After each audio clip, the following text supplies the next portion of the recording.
Today I have an iPhone X with broken screen. I don't know if there is any power to it. Let's try to fix it. Bottom screws out. 5 screws inside.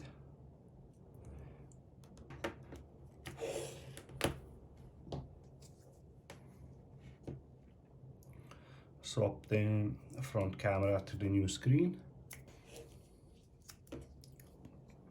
Screen back on the phone.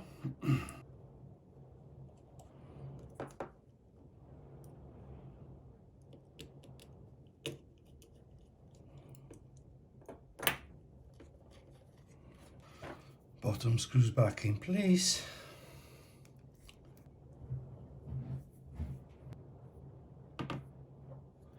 Job done.